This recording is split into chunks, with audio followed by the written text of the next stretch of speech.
Ladies and gents, hold the front page. This is almost an exclusive look at the Audivina from HiFiMan. My name is Trev. I am the Geekologist. Welcome to the Geekology channel. Today we're going to be talking about a closed back headphone with a difference. The £1,999 Audivina from HiFiMan. In Sanskrit, Audi is for listening and Vina is for sitar. So listen and sit down and enjoy. This is a unique channel, and this is a unique channel because you, the viewer, can become the reviewer. And more on that in a second. First of all, let's have a look inside this box. I've already opened it, so my apologies, but I couldn't resist last night, and you're going to get a second look at the Audivina from HiFiMan. A planar closed back headphone with stealth magnet technology and Neo Super Nano diaphragm. Neo NSD. A crazy 20 ohms of resistance, but an equally crazy ultra low sensitivity of 97 dB. Means that this is going to benefit from amplifier technology. Please do not disgrace the beauty of this product by trying it through your smartphone. It's just not going to be good enough. And here we are, the first look at the Audivina. And what do we get in the box? Not much. We get 3 pretty good, pretty long headphone cables. I'll put them out there. You're catered for your balanced, your unbalanced mini jack. I wonder how many people will actually need to use that, because this needs plenty of really good power. And your full-size headphone jack. So your hi-fi systems have often got headphone in, and you know, your powerful full-size hi-fi systems may well sound pretty good through that. So let's dismiss that. I'll first look at the sculpted cups, made from hardwood and lacquered, and you see the way that the H goes through the contour, the offset contour, about 2/3 of the way up. So these are obviously a cheaper, I say that with inverted commas, alternative to the planar HER 10P, which retails at significantly more, and a glimpse inside. And these are packaged in a very sturdy travel case with a matte finish, which I prefer to their glossier finish travel case, and a nice neat gold embossing. This will be the only time during the lifespan of the HiFiMan Audivina, and I can say this quite confidently, that you will have the chance to listen to the Audivina for yourself through a set of binaural in-ear mics that I'm going to be using to record it. And not only that, you'll be able to have a listen to the Audivina being used with a HiFiMan hybrid Evolve solid state headphone amplifier that is hand built and is extremely expensive. No other channel will offer you that opportunity, but the Geekology channel does. We're going to take this downstairs. We're going to load this Audivina headphone with a balance cable. We're going to record the results of what I'm going to listen to using the Olympus PCM digital recorder. That is hooked up to a pair of binaural in-ear mics. Record the results. Sorry, I don't know that one. Thank you, Alexa. We're going to have that available for you to download, and obviously a little snippet on YouTube. 1,000 against these, I think, because I think they're about in the same class range. After we've done that, we'll have a minute just going through what I think about the Audivina, and then you can have the rest of your life, if you like, to decide for yourself what you think of the Audivina. The recordings are as true as I can make them to. This is as close as you can get to going into a shop and trying them for yourself, but, and this is a very important but, you will not have the subconscious pressure of time limit or feeling under any constraint to buy these. If you want to buy them, by all means, that's fine. They're available through the HiFiMan website and all the HiFiMan stockists right now, but nobody's going to put any pressure on you to make that decision. There is no salesman standing behind you, smiling sweetly, saying, doesn't it look good on sale? No, you will get the chance to listen to these to your heart's content.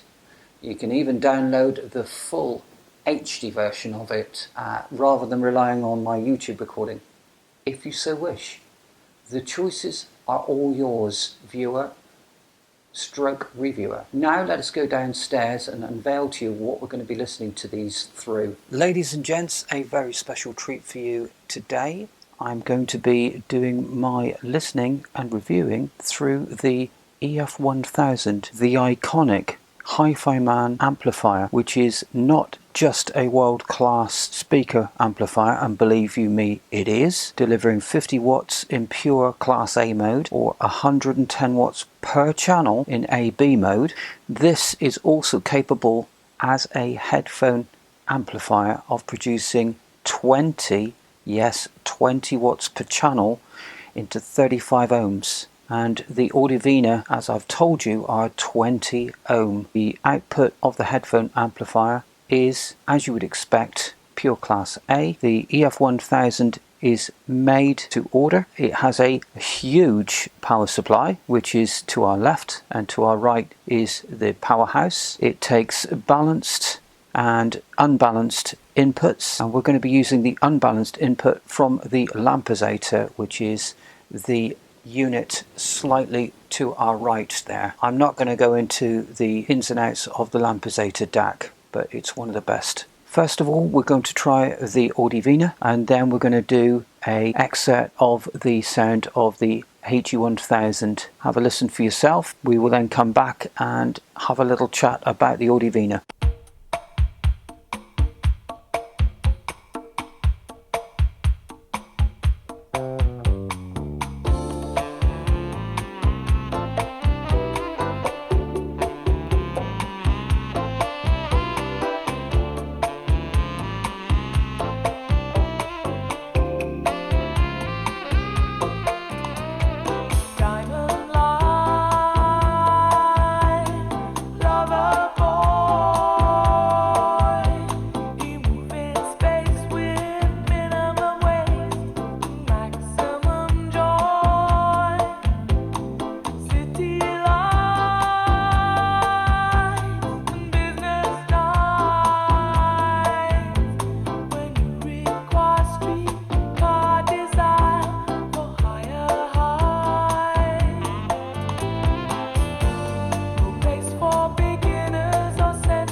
I'm hoping by now you've had a good listen to the two tracks. just to recap, track 1 was using the Audivina, track 2 was using the HE1000, which I haven't brought back up with me. They're still downstairs where they need to be. What did you think? What did you think the differences were? Did you think there were any difference at all? I certainly did. I don't know what you're going to say in the comments section, but this, for what it's worth, is my take on it. The Audivina was a smoother presentation than the HE1000, and the HE1000 had slightly more detail in it. The HE1000 obviously are open back. Open often means a clearer sound anyway, a more detailed sound. And the HE1000, to memory, are slightly more expensive than the $2,000 Audivinas. I really like the Audivinas, especially for that type of jazz track, which is, just to tell anybody that isn't aware, smooth operated by Sade, and it was recorded from Sade's Greatest Hits, a CD rip. The bass is what closed back aficionados will be listening for immediately, because the bass is different on a closed back than it is on an open back, and in my opinion the bass was softer and lasted longer, so it was a slightly softer bass response than the HE1000. But remember, when we're talking about the HE1000, we are treading on a legend, an iconic headphone, the one that wowed us all when it was first introduced all those years ago. And this can stand in competition with the HE1000. I prefer the HE1000 as an open back headphone against the Audivina closed back, but the Audivina obviously doesn't leak quite as much as the HE1000 because it's a closed back. There is some leakage, as my wife has attested, but it's not enough leakage that it would be as intrusive as the open backed. That much we can say. This is a classy sounding headphone, and sound is what we're all about. Yes, the build quality is important. It has to hopefully last a lifetime, and again, I can't see any faults in the finish of it whatsoever. Those that were sat on the fence regards the HER 10P, which were mega expensive but were close rival to the Susvara in my opinion, will have a great deal of interest in the Audivina. And I've given you a chance to have a listen and to have your opinion. I welcome your comments and thoughts. It's not just about me, it's about you, and I've got you involved. Thank you for listening to a unique presentation on the Audivina, played using the iconic EF1000 hybrid solid state Volve 20 watts per channel world class headphone amplifier.